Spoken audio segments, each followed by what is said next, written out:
Welcome to my awesome YouTube channel. On this video, how to make course registration SCP and NEP student. ಮೊದಲಿಗೆ ಗೂಗಲನ್ನು open ಮಾಡಿ UUCMS ಅಂತ type ಮಾಡಿದಾಗ UUCMS login ಅಂತ ಬರುತ್ತೆ, ಅದ್ರ ಮೇಲೆ ಕ್ಲಿಕ್ ಮಾಡಬೇಕು. ನಂತರ ಮೊದಲನೇ ಆಪ್ಷನನ್ನು ಕ್ಲಿಕ್ ಮಾಡಿ ಈ ರೀತಿ ಒಂದು ಇಂಟರ್ಫೇಸ್ ಓಪನ್ ಆಗುತ್ತೆ. ಇದರಲ್ಲಿ ಸ್ಟೂಡೆಂಟ್ ಅಂದಿದ್ದರೆ ಸ್ಟೂಡೆಂಟ್ ಅಂತ ಸೆಲೆಕ್ಟ್ ಮಾಡಬೇಕು. ನಂತರ ಸ್ಟೂಡೆಂಟ್ ಯೂಸರ್ ನೇಮನ್ನು ಹಾಕಬೇಕು. ಯೂಸರ್ ನೇಮ್ ನಾವೊಂದು ಸ್ಟೂಡೆಂಟ್ ಯೂಸರ್ ನೇಮ್ ಹಾಕ್ತೀನಿ. U15CT24A0014 ಅಂತ ಹಾಕಿ ಪಾಸ್ವರ್ಡನ್ನು ಟೈಪ್ ಮಾಡಬೇಕು.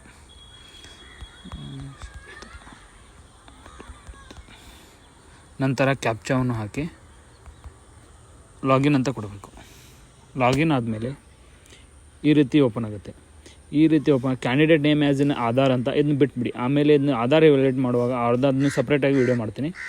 ಈಗ ಮೊದಲಿಗೆ ಈ 3 ಲೈನ್ಸ್ ಕಾಣ್ತಿದೆಯಲ್ಲ, ಇದ್ರ ಮೇಲೆ ಕ್ಲಿಕ್ ಮಾಡಿ ಅಕಾಡೆಮಿಕ್ಸ್ ಅಂತ ಓಪನ್ ಮಾಡಿ ಕೋರ್ಸ್ ರಿಜಿಸ್ಟ್ರೇಷನ್ ಅಂತ ಕ್ಲಿಕ್ ಮಾಡಿದರೆ ಇನ್ನೊಮ್ಮೆ ಕೋರ್ಸ್ ರಿಜಿಸ್ಟ್ರೇಷನ್ ಅಂತ ಕ್ಲಿಕ್ ಮಾಡಿ ಮೊದಲಿಗೆ ಮಾಡಿಫೈ ಸ್ಕೀಮ್ ಅಂತ ಮಾಡಿ ಸ್ಕೀಮ್ ಸೆಲೆಕ್ಟ್ ಅಂತ ಇರುತ್ತೆ. ಅದರಲ್ಲಿ SCP UG 2024 ಅಂತ ಸೆಲೆಕ್ಟ್ ಮಾಡ್ಕೊಂಡು ಸೇವ್ ಅಂತ ಕೊಡಬೇಕು. Are you sure want to save ಅಂತ ಬರುತ್ತೆ. ಇದರಲ್ಲಿ ಎಸ್ ಅಂತ ಕ್ಲಿಕ್ ಮಾಡಬೇಕು. ಎಸ್ ಅಂತ ಕ್ಲಿಕ್ ಮಾಡಿದ ನಂತರ ಸ್ಕೀಮ್ ಸೇವ್ಡ್ ಸಕ್ಸಸ್ಫುಲ್ ಅಂತ ಬರುತ್ತೆ. ನಂತರ ಮತ್ತೆ ಈ ರೀತಿ ಕೋರ್ಸ್ ರಿಜಿಸ್ಟ್ರೇಷನ್ ಅಂತ ಕಾಣುತ್ತೆ. ಕೋರ್ಸ್ ರಿಜಿಸ್ಟ್ರೇಷನ್ ಮೇಲೆ ಕ್ಲಿಕ್ ಮಾಡಿ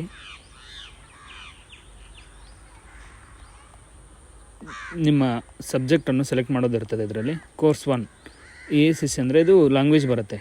ಕನ್ನಡ ಭಾಷಾ ಪಠ್ಯ ಅನ್ನು ಕ್ಲಿಕ್ ಮಾಡಿ ಮತ್ತು ಬೇಸಿಕ್ ಇಂಗ್ಲೀಷನ್ನು ಕ್ಲಿಕ್ ಮಾಡಿದರೆ ಇಲ್ಲಿ ಕ್ರೆಡಿಟ್ಸು 23 ಆಗಬೇಕು. 23 ಆದ ನಂತರ ಸಬ್ಮಿಟ್ ಅಂತ ಕೊಡಬೇಕು. ಸಬ್ಮಿಟ್ ಆದಮೇಲೆ ಎಸ್ ಅಂತ ಕೊಟ್ಟು ಈ ಕೋರ್ಸ್ ರಿಜಿಸ್ಟ್ರೇಷನ್ ಸಕ್ಸಸ್ಫುಲಿ ಈ ರೀತಿ ಮಾಡಿದರೆ SCP ಸ್ಟೂಡೆಂಟ್ದು ಕೋರ್ಸ್ ರಿಜಿಸ್ಟ್ರೇಷನ್ ಆಗುತ್ತೆ. ಈ ನಂತರ ಇದನ್ನು ಲಾಗೌಟ್ ಆಗಿ NEP ಸ್ಟೂಡೆಂಟ್ ಅವರು ಹೇಗೆ ಕೋರ್ಸ್ ರಿಜಿಸ್ಟ್ರೇಷನ್ ಮಾಡಬೇಕಂತ ಹೇಳ್ತೀನಿ. ಅವ್ರದ್ದೊಂದು ರಿಜಿಸ್ಟ್ರೇಷನ್ ನಂಬರ್ ಹಾಕ್ತೀನಿ. ಒಂದು ಸ್ಟೂಡೆಂಟ್ದು U15CT23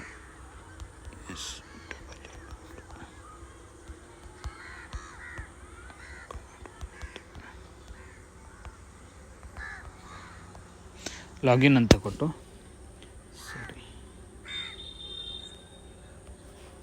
ಪಾಸ್ವರ್ಡ್ ತಪ್ಪಾಗಿದೆ. ಲಾಗಿನ್ ಅಂತ ಕೊಟ್ಟರೆ ಸ್ಟೂಡೆಂಟ್ ಲಾಗಿನ್ ಓಪನ್ ಆಗುತ್ತೆ. ಮತ್ತೆ 3 ಲೈನ್ಸ್ ಕಾಣ್ತಾಯಿದೆ, ಅದರ ಮೇಲೆ ಕ್ಲಿಕ್ ಮಾಡಿ ಅಕಾಡೆಮಿಕ್ಸ್ ಅಂತ ಹೋಗಿ ಕೋರ್ಸ್ ರಿಜಿಸ್ಟ್ರೇಷನ್ ಅಂತ ಕ್ಲಿಕ್ ಮಾಡಿದರೆ ಈ ರೀತಿ ಓಪನ್ ಆಗುತ್ತೆ. ಇದರಲ್ಲಿ 3rd ಸೆಮಿಸ್ಟರ್ ಅಂತ ಬರುತ್ತೆ. Course term 3rd semester. 3rd ಸೆಮಿಸ್ಟರಲ್ಲಿ ಕೋರ್ಸ್ ರಿಜಿಸ್ಟ್ರೇಷನ್ ಅಂತ ಬರುತ್ತೆ. ಅದ್ರ ಮೇಲೆ ಕ್ಲಿಕ್ ಮಾಡಿ ಮತ್ತು ನಾವು ಇದು ನಮಗೆ ಯಾವ್ಯಾವ ಇದನ್ನ ನೋಡಿ NSS ಅನ್ನು ಕ್ಲಿಕ್ ಮಾಡಬೇಕು. ಸೆಲೆಕ್ಟ್ ಮಾಡಿ ಕಲ್ಚರಲ್ ಆ್ಯಕ್ಟಿವಿಟಿ ಸೆಲೆಕ್ಟ್ ಮಾಡಿ ಕೋರ್ಸ್ SES ಇದು ASCC ಅಲ್ಲಿ ಕನ್ನಡ ಮತ್ತು ಇಂಗ್ಲೀಷನ್ನು ಸೆಲೆಕ್ಟ್ ಮಾಡಿ. ಇದು 3rd ಸೆಮಿಸ್ಟರ್ದು. ಸ್ಪರ್ಧಾತ್ಮಕ ಕನ್ನಡ ಬಂದು ಇದು OEC ಓಪನ್ ಎಲೆಕ್ಟಿವ್ ಬಂದು ಇದು OEC. ಇದನ್ನು ಕ್ಲಿಕ್ ಮಾಡಿದರೆ ಟೋಟಲ್ ಕ್ರೆಡಿಟ್ಸು 26 ಆಗುತ್ತೆ. 26 ಆದ ನಂತರ ಸಬ್ಮಿಟ್ ಅಂತ ಕೊಟ್ಟು ಎಸ್ ಅಂತ ಕೊಟ್ಟರೆ ಕೋರ್ಸ್ ಸಬ್ಮಿಟೆಡ್ ಸಕ್ಸಸ್ಫುಲಿ ಈ ರೀತಿ ಮಾಡಿದರೆ ಕೋರ್ಸ್ ರಿಜಿಸ್ಟ್ರೇಷನ್ ಆಗುತ್ತೆ. ಇದು NEP ಮತ್ತು SCP ಸ್ಟೂಡೆಂಟು ಹೇಗೆ ಕೋರ್ಸ್ ರಿಜಿಸ್ಟ್ರೇಷನ್ ಮಾಡಬೇಕಂತ ಆಯಿತು. ತದನಂತರ ಯಾವ ಕಾಲೇಜಲ್ಲಿ ಇರುತ್ತಾರೆ ಅವರು ಕಾಲೇಜಿಗೆ ಪ್ರಿನ್ಸಿಪಲ್ ಲಾಗಿನಲ್ಲಿ ಪ್ರಿನ್ಸಿಪಲ್ ಅವರು ಕೋರ್ಸನ್ನು ಅಪ್ರೂವ್ ಮಾಡಿದರೆ ಕೋರ್ಸ್ ರಿಜಿಸ್ಟ್ರೇಷನ್ ಅಪ್ರೂವ್ ಮಾಡಿದರೆ P ತುಂಬಲು ಶೋ ಆಗುತ್ತೆ. ನಂತರ ನಾವೀಗ ಒಂದು ಕಾಲೇಜ್ ಲಾಗಿನ್ ಓಪನ್ ಮಾಡ್ತೀನಿ. ಯಾವ ಸ್ಟೂಡೆಂಟ್ ಮಾಡಿದೆ ಆ ಕಾಲೇಜ್ ಲಾಗಿನ್ ಓಪನ್ ಮಾಡ್ತೀನಿ. ಪ್ರಿನ್ಸಿಪಲ್ ಲಾಗಿನು ಆಯಿತು.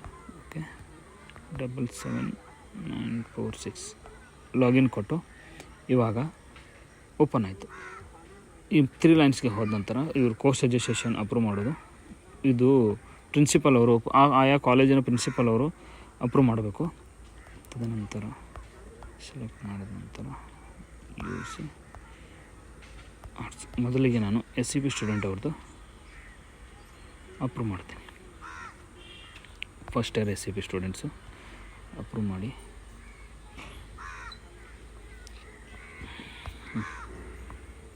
ಮಾಡಿದ ನಂತರ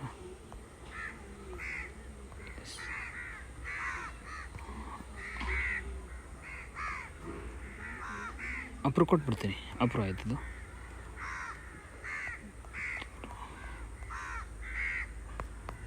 ಇಲ್ಲೇ ಬೇಕು. ಮತ್ತು NEP ಸ್ಟೂಡೆಂಟ್ ಅವ್ರದ್ದು ಆಗಲೇ ಮಾಡಿದಲ್ಲ ಆ NEP ಸ್ಟೂಡೆಂಟ್ದು ಕೋರ್ಸ್ ರಿಜಿಸ್ಟ್ರೇಷನನ್ನು ಅಪ್ರೂವ್ ಮಾಡ್ತೀನಿ.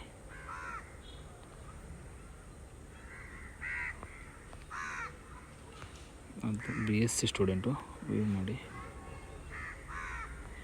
ಸೆಲೆಕ್ಟ್ ಮಾಡಿದ ನಂತರ ಅದು 3rd ಇಯರು ಅಪ್ರೂವ್ ಅಂತ ಕೊಟ್ಟ ನಂತರ ಅದು ಇದು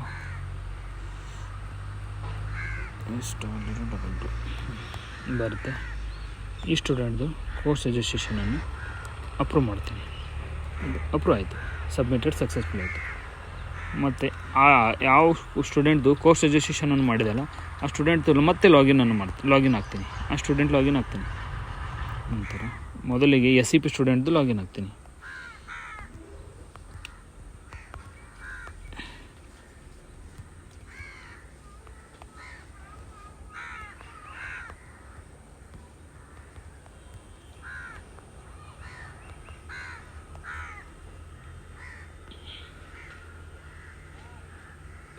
ಮತ್ತೆ ಈ ಮೂರು ಲೈನ್ ಮೇಲೆ ಕ್ಲಿಕ್ ಮಾಡಿ ಅಕಾಡೆಮಿಕ್ಸ್ ಅಂತ ಹೋಗಿ ಕೋರ್ಸ್ ರಿಜಿಸ್ಟ್ರೇಷನ್ ಅಂತ ಕ್ಲಿಕ್ ಮಾಡಿದರೆ ನಿಮ್ಮ ಕೋರ್ಸ್ ರಿಜಿಸ್ಟ್ರೇಷನ್ ಅಪ್ರೂವ್ ಆದದ್ದು ಕಂಡು ಬರ್ತಲ್ಲಿ. ನಿಮ್ಮದು ಇದರಲ್ಲಿ ನೀವು ಇಂಟರ್ನಲ್ ಮಾರ್ಕ್ಸ್ ನೋಡ್ಬೋದು, ಅಟೆಂಡೆನ್ಸ್ ನೋಡ್ಬೋದು, ಎಲ್ಲ ರೀತಿ ನೋಡ್ಬೋದು. ತದನಂತರ ಎಕ್ಸಾಮ್ ಮೇಲೆ ಮತ್ತೆ ಮೂರು ಲೈನ್ ಮೇಲೆ ಕ್ಲಿಕ್ ಮಾಡಿ ಎಕ್ಸಾಮ್ ಮೇಲೆ ಕ್ಲಿಕ್ ಮಾಡಿ ಎಕ್ಸಾಮ್ ಅಪ್ಲಿಕೇಶನ್ ಅಂತ ಕ್ಲಿಕ್ ಮಾಡಿ ಮತ್ತೊಮ್ಮೆ ಎಕ್ಸಾಮ್ ಅಪ್ಲಿಕೇಶನ್ ಅಂತ ಕ್ಲಿಕ್ ಮಾಡಿದರೆ ಈ ರೀತಿ ಒಂದು ಇಂಟರ್ಫೇಸ್ ಓಪನ್ ಆಗುತ್ತೆ. ಇದರಲ್ಲಿ academic year 2024-25 exam month, exam type, exam regular exam, program name UG, program name bachelor of arts, exam notified terms first semester, view exam notification, apply for the exam notification. ನಾವು ಇವಾಗ apply for the exam notification ಅಂತ click ಮಾಡಬೇಕು. Click ಮಾಡಿದರೆ ಈ ರೀತಿ ಒಂದು interface open ಆಗುತ್ತೆ. ಇದರಲ್ಲಿ ನೀವು ಯಾವ್ಯಾವ ಸಬ್ಜೆಕ್ಟನ್ನು ಸೆಲೆಕ್ಟ್ ಮಾಡಿದರೆ ಆ ಸಬ್ಜೆಕ್ಟು ಓಪನ್ ಕಾಣುತ್ತೆ. ಇದರಲ್ಲಿ ಎಲ್ಲ ಇರುತ್ತೆ. ನೀವು ಒಂದು ಸಬ್ಜೆಕ್ಟಿಗೆ ಎಷ್ಟು ಫೀಸ್ ಅಂತ ಗೊತ್ತು. ಎಕ್ಸಾಮ್ ಫೀಸ್ ಬಂದು 1020, ಮಾರ್ಕ್ಸ್ ಕಾರ್ಡ್ ಫೀ ಬಂದು 1050, ಎಕ್ಸಾಮ್ ಅಪ್ಲಿಕೇಶನ್ ಪ್ರೊಸೆಸ್ ಫೀ ಬಂದು 115 ರೂಪಾಯಿ, ಟೋಟಲ್ ಆಗಿ 1285. ಇದು ಪೇ ಫೀಸ್ ಅಂತ ಕ್ಲಿಕ್ ಮಾಡಿ ಎಸ್ ಅಂತ ಕೊಡಬೇಕು. ಎಸ್ ಅಂತ ಕೊಟ್ಟ ಮೇಲೆ ಇಲ್ಲಿ ಪೇ ಅಂತ ಬರುತ್ತೆ. ಮತ್ತೆ ಆಪ್ಷನ್ ಪೇ ಆಪ್ಷನ್ ಮೇಲೆ ಕ್ಲಿಕ್ ಮಾಡಿ ಇಲ್ಲಿ ನೀವು ಯಾವ್ದು ಬೇಕಾದರೂ ಸೆಲೆಕ್ಟ್ ಮಾಡ್ಕೋಬೋದು. ಕ್ರೆಡಿಟ್ ಕಾರ್ಡ್ ತೊಗೋಬೋದು, ಡೆಬಿಟ್ ಕಾರ್ಡ್ ತೊಗೋಬೋದು, ನೆಟ್ ಬ್ಯಾಂಕಿಂಗ್ ತೊಗೋಬೋದು. ನಾನು UPI ತೊಗೋತೀನಿ. UPI ತೊಗೊಂಡ್ಮೇಲೆ ಇಲ್ಲಿ UPI ಅಡ್ರೆಸ್ ಹಾಕಿ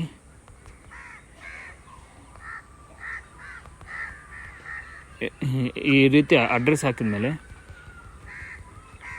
ಇಲ್ಲಿ ಪೇ ನೌ ಅಂತ ಬರುತ್ತೆ. ಆ ಪೇ ಮೇಲೆ ಆಪ್ಷನ್ ಕ್ಲಿಕ್ ಮಾಡಿದರೆ ನೀವು ಫೋನ್ಪೇಯಲ್ಲಿ UPI ಹೋಗಿ ಪೇಮೆಂಟನ್ನು ಮಾಡ್ಬೋದು. ಈ ರೀತಿ ಮಾಡಿದರೆ ಎಕ್ಸಾಮ್ ಅಪ್ಲಿಕೇಶನ್ ಅದು ಕಂಪ್ಲೀಟ್ ಆಗುತ್ತೆ. ಮತ್ತು ನಾನು NEP ಸ್ಟೂಡೆಂಟ್ದವರು ಎಕ್ಸಾಮ್ ಫೀಯನ್ನು ಹೇಗೆ ತುಂಬೋದಂತ ಮತ್ತೆ ಹೇಳ್ತೀನಿ ಕೇಳಿ. ಈ ಸ್ಟೂಡೆಂಟ್ದು ಲಾಗಿನ್ ಅಂತ ಹೋಗಿ ಆಗುತ್ತೆ.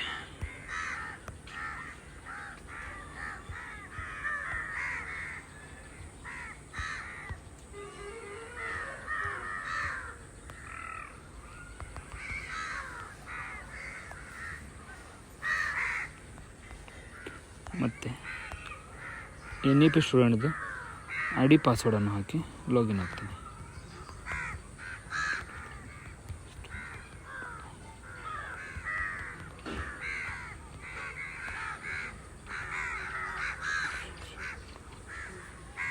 ಲಾಗಿನ್ ಆದಮೇಲೆ ಮತ್ತೆ ಈ 3 ಲೈನ್ ಮೇಲೆ ಎಕ್ಸಾಮ್ ಅಂತ ಕ್ಲಿಕ್ ಮಾಡಿ ಎಕ್ಸಾಮ್ ಅಪ್ಲಿಕೇಶನ್ ಮೇಲೆ ಸೆಲೆಕ್ಟ್ ಮಾಡಿ ಎಕ್ಸಾಮ್ ಅಪ್ಲಿಕೇಶನ್ ಸೆಲೆಕ್ಟ್ ಮಾಡಿದ ನಂತರ ಇದು 3rd ಸೆಮಿಸ್ಟರ್ ಸ್ಟೂಡೆಂಟ್ ಆದ ನಂತರ 3rd ಸೆಮಿಸ್ಟರ್ಗೆ ಹೋಗಿ ಅಪ್ರೂವ್ಡ್ ಅಂತ ಬಂದಿದೆ. ಅಪ್ಲೈ ಫಾರ್ ಎಕ್ಸಾಮ್ ನೋಟಿಫಿಕೇಷನ್ ಮೇಲೆ ಕ್ಲಿಕ್ ಮಾಡಿ ಈ ರೀತಿಯೊಂದು ಇಂಟರ್ಫೇಸ್ ಓಪನ್ ಆಗುತ್ತೆ. ನಿಮ್ಮ ಸಬ್ಜೆಕ್ಟ್ ಬರುತ್ತೆ, ಎಲ್ಲ ಬರುತ್ತೆ. ತದನಂತರ ನೀವು ಎಷ್ಟು ಬ್ಯಾಕ್ಲಾಗ್ ಇದ್ದಾರೆ ಅಂತ ಅದು ಕೂಡ ಬರುತ್ತೆ. ನೀವು ಬ್ಯಾಕ್ಲಾಗ್ ಬೇಡ ಅಂದರೆ ಇದನ್ನು ಟಿಕ್ ಮಾಡ್ಕೊಡೋದು, ಅನ್ಟಿಕ್ ಮಾಡಿ. ಬ್ಯಾಕ್ಲಾಗ್ ಇದು ನಮ್ಮ ಸಬ್ಜೆಕ್ಟ್ ತುಂಬಕ್ಕೆ ಬೇಡ ಅಂದರೆ ಇವನು ಅನ್ಟಿಕ್ ಮಾಡ್ಕೋಬೇಕು. ತದನಂತರ ಎಷ್ಟು ಓಪನ್ ಆಗುತ್ತೆ, 1330 ರೂಪಾಯಿ ಬರುತ್ತೆ. ಹಾಗೆ ಪೇ ಪೇಜ್ ಮೇಲೆ ಕ್ಲಿಕ್ ಮಾಡಿದರೆ ಈ ರೀತಿ ಓಪನ್ ಆಗುತ್ತೆ. ಹಾಗೆ ಆಗಲ್ಲಿ ಹೇಳಿದೆಲ್ಲ ಆ ರೀತಿ ಮಾಡಿದರೆ ಇದು ಪೇ ಕೂಡ ಕಂಪ್ಲೀಟ್ ಆಗುತ್ತೆ. Thank you. For more information, kindly subscribe this channel.